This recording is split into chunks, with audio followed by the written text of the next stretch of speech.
Well, this happened? it's only going to get worse. So, I think it's somewhat ironic that yesterday, there was a Commerce subcommittee meeting on the legislation for data breaches and notifications. But I just think a company like Anthem and many other companies fail to spend enough money to upgrade, their systems, their security, their firewalls. So there are things that they could do to prevent this from happening. I don't know for sure yet, but we do know that the hackers were able to gain access to their servers. So, when was the last time that they upgraded anything in terms of their IT security? Who does this affect?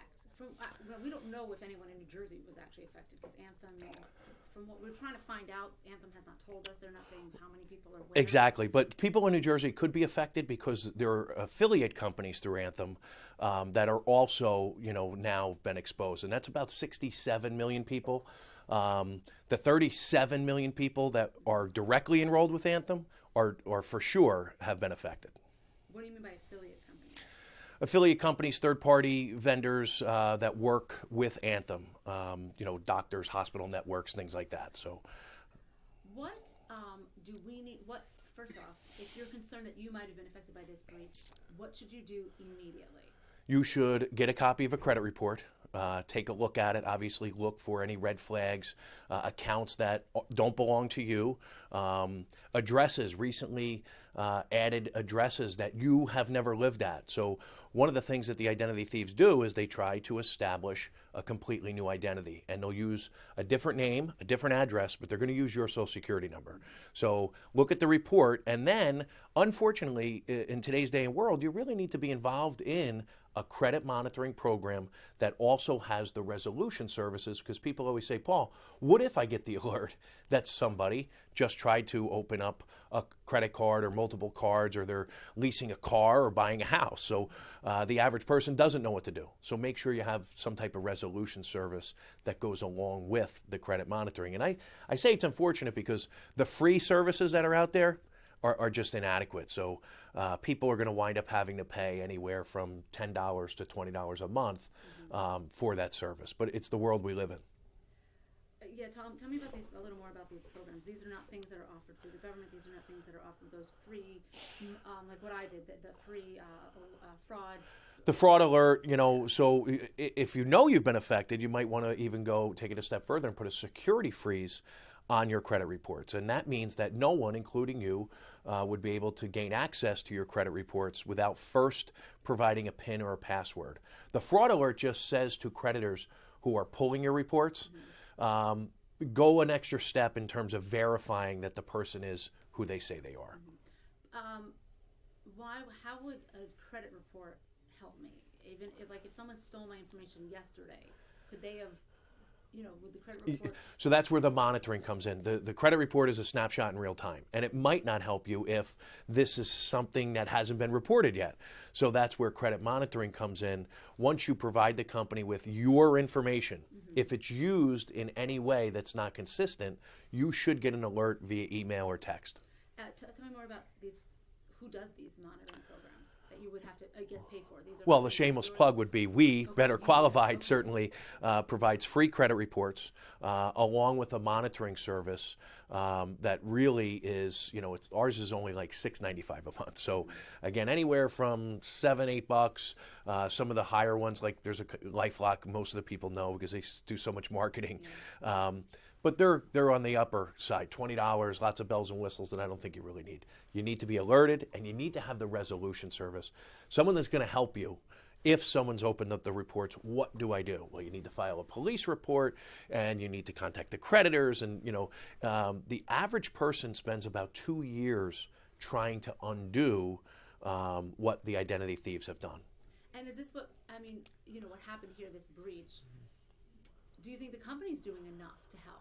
Do you think? No, I think one of the things that I try and champion, and the things that we talk about, are all of the companies thus far, in my opinion, have fallen short in notifying the clients, customers on time, and then don't just provide a one bureau credit report. There's 3 bureaus, and so for that very reason, they need a 3 bureau credit monitoring solution and service.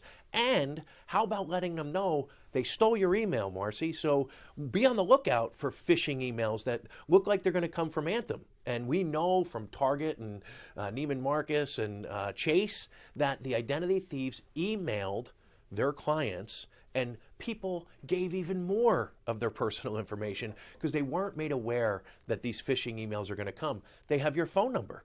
So be on the lookout for phone calls. How you doing? This is Paul Oster from Anthem. Listen, we're just checking on our customers to make sure you're okay. Can you please verify with us your social security number, bank account information? It goes on. And people are in panic mode. Maybe they're rushing to work. They got a kid crying. And all of a sudden they give this information. And then it really becomes a bad situation. Okay. Anything else that you think that we need to bring up in this conversation for folks, whether you're a customer of Anthem or not? Or not, right. So I think the biggest thing for people to realize is don't become numb to this. 2014 was the year of the data breach. And every other day you heard about and people say, well, it didn't hurt me yet. So what they need to realize is that the information is on the black market. It's being sold on the dark web. So it's only a matter of time before somebody buys it and uses it. And just because it hasn't happened yet, take the steps, be proactive in protecting yourself, because obviously the government can't do it, these companies can't do it, retailers can't do it. We lock our front doors, we lock our cars, we lock our phones, but we fail to lock our identities down. So take a couple of simple steps to protect yourself, and one of them being get involved in a credit monitoring program. Identity theft is the fastest growing crime, and it's going to continue to be that way because of our dependence on doing everything over the internet. So a monitoring program, any other things? I mean, I guess keep an eye on your account, whether it's your checking account. Absolutely. You can call and have all of your account numbers changed. You don't have to close accounts and get new accounts, but have the account numbers changed. Change your PINs and passwords. And I say, this is my job. I preach this every day, and people don't do it. They hear it and they go, oh, but it's an inconvenience. But if you don't do it, believe me, it's a far bigger inconvenience if you become a victim of identity theft. So change your PINs and passwords, change your account numbers. You don't have to get new accounts, but certainly change them. And then obviously you're going to have to change, you're going to have to alert the creditors. Maybe you have auto draft and auto pay and all that stuff. But if it takes you an hour, you're done. If you're a victim of identity theft, like I said before, it could take you years, and it could be financially, devastating along the way. And when you say change your account numbers, you have bank account, checking account, savings account, that's... Absolutely. Bank accounts, checking accounts, credit cards, all of those banks and creditors will issue you new account numbers. And, here's the thing, it's kind of related to it, but everyone has debit cards now.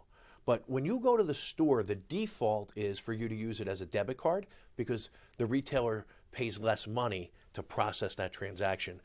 Ask to use it as a credit card. So when you swipe your debit card now, it says, what's your PIN? No, cancel it out and say, I want to use it as a credit card, because you're afforded some more protections as opposed to a debit card that's linked directly to your checking and savings. So if they get that information, now they can backtrack into your checking account and savings account.